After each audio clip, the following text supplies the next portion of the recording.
best piece of advice you've ever received? The way you look is the least interesting thing about you. If it's not worth fighting, then don't fight over like petty arguments and things like that. Stay open. Be open, right? Be open to going for a drink here and there. Be yourself. I know that sounds very cliche, but I literally can't think of anything better. Just be yourself. What are some red flags you've learned about your past dating experiences?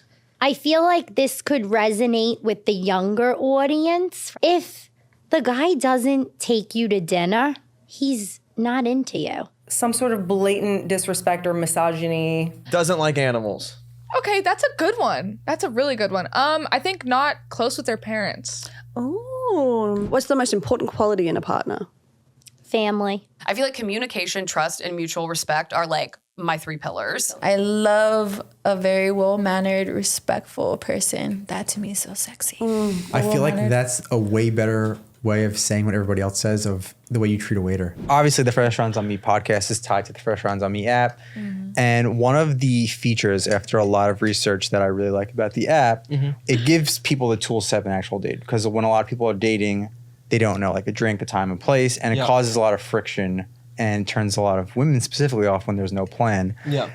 So true. Yeah, so that's one of the features that I really like about our app. So to that point, like just getting to the point and going on a date, it's a combat to the virus that is like just the gratification of getting someone that likes you online. When you're perusing through dating apps and you're going through dating app profiles, is there like a big no, a big turn off for you? I will say one thing. If I'm a guy and I'm looking through a girl's or a woman's profile, number one, I know this sounds terrible, but don't ever have friends that are prettier than you in your pictures.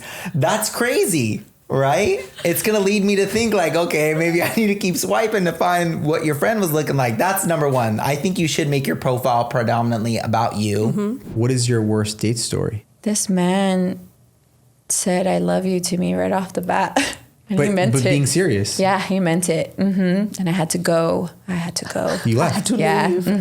The server came around and was like, do you want to do omakase, which is where they, you pay a set amount and the chef just like brings out the fresh stuff of the day and the way they want to do it. And then he goes, oh, I really want to do omakase. And he goes, do you want to do it? I go, I don't really need it. I just want a couple rolls because we're about to go to this theme park or whatever. So like, it's fine. It's like too much. And then he goes, yeah, I didn't want to spend that much on a first date anyway. And then I was like, and he goes, oh my God, I'm so sorry. I shouldn't have said that out loud. I know that we're like half joshing about this, but in all honesty, I feel like we had someone on the podcast recently who said like people need classes, people need tutorials on how to date properly nowadays because, and Joe said this many times, it's like dating apps were just introduced to us, right? It's in this brand new way of dating. Huge. And there was no rule book. It was just thrown to us and we just had to kind of scramble and figure it out. And so I think that like having some kind of etiquette or having some kind of understanding of how to navigate the waters would be a hell of a good thing.